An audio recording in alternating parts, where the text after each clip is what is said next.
The alarm rang at 4:30 a.m., not because anyone needed to be awake that early, but because Arav had stopped trusting comfort.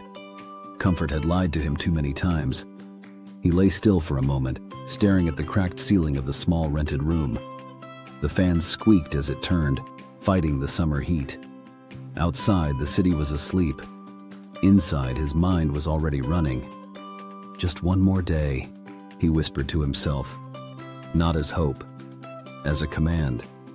Arav was 23, unemployed, and carrying a degree that no longer impressed anyone. His phone held rejection emails. His bank account held silence. His family back home believed he was doing fine, because sometimes love survives better when fed with lies. He got up, folded his blanket neatly, and washed his face with cold water. The mirror showed dark circles, tired eyes, and a quiet stubbornness that refused to die. Today mattered. He didn't know why yet, but he felt it.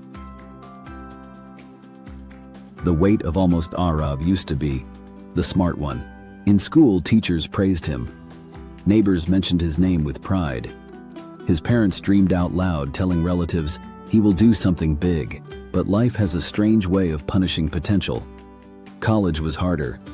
Competition was louder. Failures came faster. One bad semester turned into two. Confidence slipped quietly, like sand through open fingers.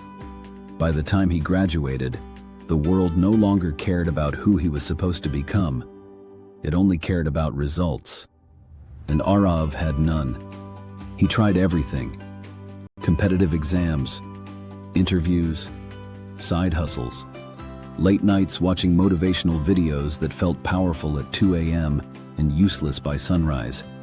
Each failure added weight. Not dramatic pain, not tragedy, just the slow, suffocating pressure of feeling left behind. The bell that never rang. Every morning, Arav walked past a government school on his way to the library. At exactly 8:45 a.m., the bell rang. Children poured in, laughing, shouting, living. One morning, he stopped. He stood there longer than usual, watching a boy run toward the gate, bag half open, shoes untied. The guard scolded him, but the boy smiled and ran inside anyway. Something tightened in Arav's chest. He remembered his own school days. The simplicity. The belief that effort automatically led to success. Back then, the bell meant opportunity. Now, it felt like a reminder of time moving forward without him. He looked at his phone. Another rejection email. This one polite, professional, final. We regret to inform you. Arav closed his eyes. For the first time in years, he considered stopping. Not quitting life. Just giving up the fight. Taking whatever came. Lowering expectations. Becoming invisible. It felt peaceful and terrifying. The stranger on the bench. At the library, Arav couldn't focus. Words blurred. Thoughts collided. He left early and sat on a bench outside, head in his hands. That's when the old man spoke. You look like someone waiting for a train that already left. Arav looked up, startled. The man was thin, wearing a faded shirt and carrying a cloth bag. His hair was white, but his eyes were sharp. I didn't mean to disturb you, the man said calmly. But I've seen that look before. Arav almost ignored him. Almost. Something stopped him. What look? Arav asked. The look of someone who thinks life missed them. Arav laughed bitterly. Didn't it? The man smiled. That depends. Did you stop walking? They sat in silence for a moment. Then the man spoke again. When I was young, I failed my final exam twice. Arav glanced at him. I became a joke in my village. People stopped asking my name. They asked my father what he did wrong. So what happened? Arav asked. I kept studying, the man said simply. Not because I believed, because I didn't know what else to do. He leaned forward. Most people quit, not when they fail, but when they get tired of trying without applause. Arav felt something shift. But what if effort still leads nowhere? Arav asked quietly.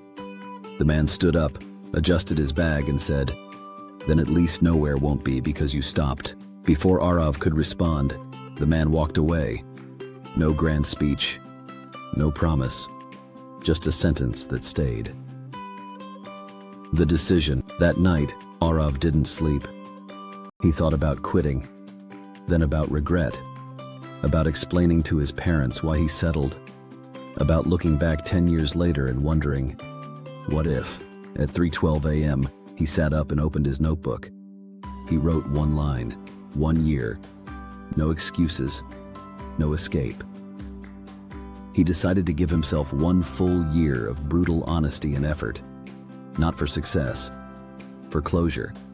If he failed after that, at least he would fail knowing he didn't run. He made a plan, a realistic one. Daily study, skill building, applications, rejections, repeat. No motivation, just discipline. He set the alarm again for 4:30 a.m. The quiet grind. Days turned into weeks. Arav studied when he felt confident and when he felt empty. He learned new skills online. He applied to jobs he felt underqualified for. He faced silence more often than replies. Some days he cried alone in his room. Some days he laughed at how numb he felt. But he didn't stop. The city changed seasons.